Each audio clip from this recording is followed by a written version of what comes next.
And what impresses me looking over this year's entries is the fine writing, the immersive storytelling, the urgency of breaking news, and also the patience and the resources that it takes to produce outstanding investigative work. I'm proud and inspired by the work of our peers, and I know you are as well. We all know, though, that this is not the full story of our industry and the political environment we're operating in at the moment, particularly in China and here in Hong Kong. We're living through a period of severe challenges to quality journalism, in fact, almost everywhere. In the United States and in Europe, the disruption of the news media industry by tech platforms has diminished the resources it takes for expensive, labor-intensive original journalism. It's also encouraged the personalization of news and information and the polarization of so many of its consumers. Many people are now fed a diet of so-called news in social media feeds that mixes fact and opinion and misinformation, designed more to generate engagement rather than ensure accuracy or fairness or deeper understanding. And around the globe, our journalists and many others are facing rising threats to their safety and their security. Record or near record numbers of them are being killed or jailed. This isn't just the result of horrific conflicts for the journalists who are bravely covering the war between Ukraine and Russia or Israel-Gaza, dangerous as those are. It's also because of the demonizing and all too often the murder of reporters in places we all once hoped would see greater openness and protections for the news media and the people who take such great personal risks to bear witness there. Here in Hong Kong, we've continued to see the chilling effect of the new security laws. They've continued to threaten press freedoms in a place that once prided itself as a haven in a volatile region. The prosecution of Jimmy Lai and the shuttering of the Apple Daily after a quarter century in operation continues to resonate here, but also globally, as a sign of Hong Kong's departure from its tradition of free speech and free press. Jimmy was for years regarded both for his proud independence and his innovative spirit. Today, he's more of a symbol of this place's intolerance. Everyone in this room understands the corrosive effect the national security law continues to have. The Reuters digital news report, released just this week, makes for very sobering reading. Journalists in Hong Kong have to deal with potential red lines that could lead to charges of secession, subversion, terrorism, and collusion with foreign organizations. The Hong Kong Foreign Correspondents Club found that 3/4 of its members are worried about the possibility of arrest or prosecution for their reporting and editing. And most of those acknowledged needing to engage in self-censorship in their writing to avoid certain topics. For generations of my colleagues at the New York Times, and for me personally, Hong Kong represented something very different. As early as the 1950s, the Times began basing reporters in Hong Kong as a listening post to understand the upheavals in mainland China. Our first correspondent here, Henry Lieberman, was also the founding president of the Foreign Correspondents Club.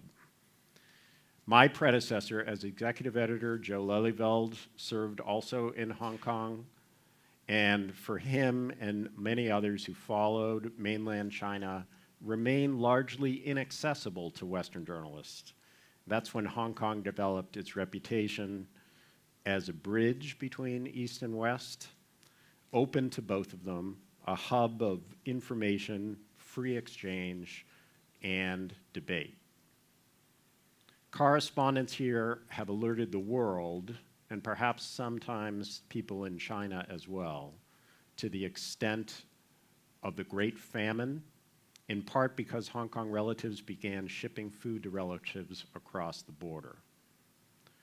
Hong Kong journalists were the first to learn of the internecine fighting during the Cultural Revolution, in part because they witnessed bodies floating down the Pearl River from Guangzhou. I first came to Hong Kong as a correspondent in 1989 after the Chinese authorities canceled my visa and told me to leave Beijing, where I was covering the crackdown on the Tiananmen Square demonstrations. Hong Kong, for me, became a kind of glittering refuge. Admittedly, that was partly because I could buy shaving cream again and newspapers, also because I was treated to free beers at the FCC in exchange for my accounts of the goings-on across the border, but also because Hong Kong lived up to its reputation as a free city that welcomes so many people and thrives on the dynamism that comes from its openness and tolerance. On many subsequent visits, including a stint living here around the handover in 1997, Hong Kong evolved but always had a special role. Whatever was unfolding across the border, the people of this city, especially in its bustling journalism community, cared deeply, gathered information assiduously, and sought to move China toward prosperity and moderation. Hong Kong people also offered the outside world greater understanding and acceptance of China's history and its culture. I took particular pride in the expansion of the Times' operation in Hong Kong during the years I ran our international operation. At the peak, we had a few dozen reporters and editors here, coordinating our digital operations through the Asian Day, reporting on a wide range of news throughout the region, and producing our international print edition. The national security law has changed that picture. We're a global news operation that requires firm legal protections for the journalists and our staff. So we felt we had little choice but to create another base of operations, this time in Seoul. And I know some other international media organizations have also reduced their staff here. Many Chinese digital media companies have not had the option of moving and have been forced to reduce, or some even to close down altogether. A great loss for a place that once prided itself on experimentation and openness. Yet despite these setbacks, I still have confidence that good journalism will prove its value and will ultimately prevail. Open-minded, well-rounded, and fact-based reporting treats readers with respect and arms them with the information and perspective they need to make sense of their world at a confusing time. Even when journalism challenges us, especially when it challenges us, it makes our societies stronger. It helps people and governments to make better choices, to confront reality, and to address problems. Hong Kong also remains an important base for us. We still have a robust reporting team here that covers Hong Kong itself and, as in decades past, reports on a wide range of developments, social, economic, diplomatic, and political across the border. Joining this year's SOPA Awards and visiting here myself for the first time in several years also gave me the chance to re-engage with some of the work being produced by many organizations here and around the region. Even in a difficult environment, I see lots of examples of outstanding journalism that's having real impact. I see that from organizations like Rappler, focusing on abuses of domestic workers, and China Global South, on the displacement of people by China's clean energy projects.